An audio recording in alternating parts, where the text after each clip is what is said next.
Okay guys, welcome back. So I'm going to tell you a wee rollover pattern, mayfly dry.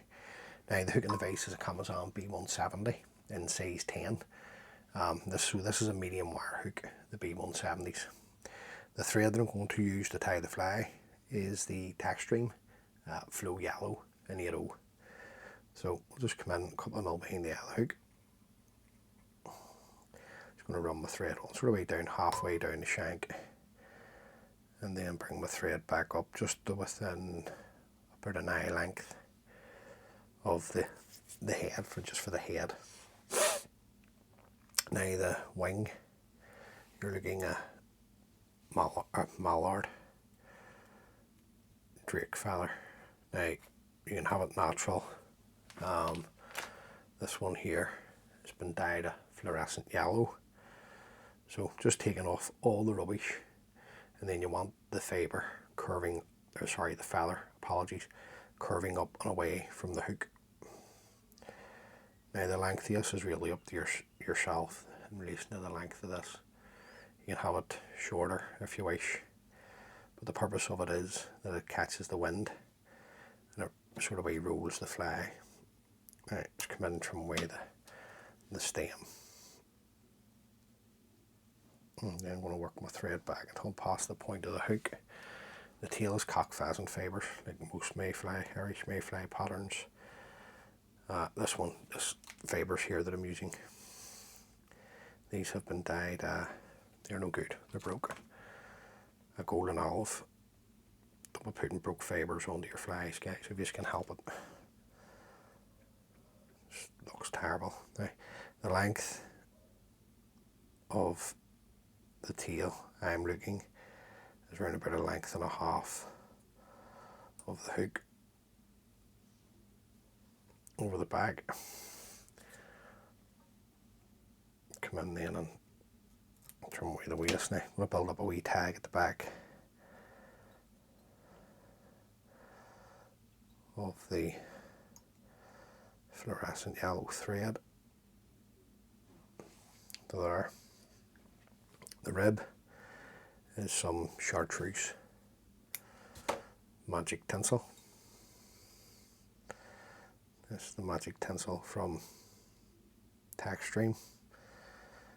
And then just advance your thread forward, tying in all the fibres nice and tight, and then work your thread back. Just tie it up against the wee tag that you've created at the back. The dubbing that I'm using, this is the Sutherland Olive from Flybox. This is the Artisan Dubbing. That's blended by a gentleman called Ian Christie.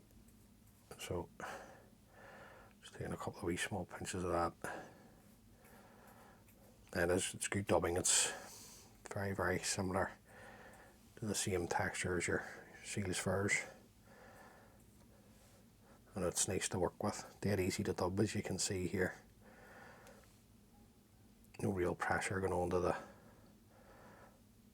thread to get it to adhere, dubbing to adhere to the thread. Now just take my rib, and I don't know, I'm looking 3-4 turns, just whatever, up the hook.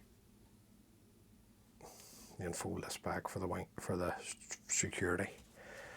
The rib, come in, trim that away. Now, I'm going to put a wee lick of wax onto my thread. I just want to check where I am to the eye here. Just going to work the thread forward a bit, making sure the Mallard stays on top. Now, the Hackles, just going to use two dark olive. It's more like a sooty olive colour. Just show you. Is it there? It's more like it's lovely colour, that. So just take away all the fluff from the bottom. Then because it's dry fly, you want the good side of the feather facing the hook. So Just come round, nice tight turns, nice and tight. Collect the stems, trim those away. Now you just want to end up with your thread in front. And then we're just going to come round with the hackles. Now I like to get 2 or 3 turns just at the back of the mallard, and then come in and lift the mallard wing and just get a couple of turns or a turn in front. That'll just help hold the wing up. Follow this around with your thread. Now just come in at this point, sweep everything back out of the way.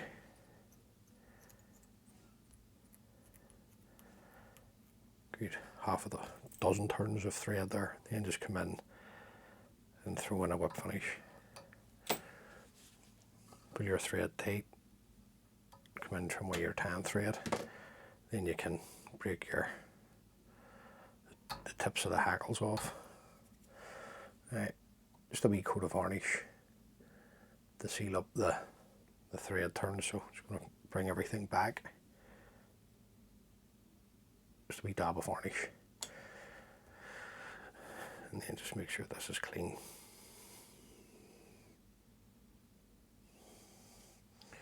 And there you go, guys. That's the rollover mayfly. I'll just pan out here a wee bit so you can see the wing. Now the wing, there's a few wee fibres there that have just come away from the main feather, but it'll be grand. Now, hopefully I've got something from that. So tie a few of those up if you're in the fishing your mayfly, or maybe you're thinking about coming over to fish the Irish locks, and you can tie these in many different colour combinations. Just basically the sky's the limit when it comes to tan Irish flags, just with the colours that's used, which is just, the range is fantastic. So hopefully you can tie a few of those up. As always, many thanks for taking the time to view the video. It's greatly appreciated.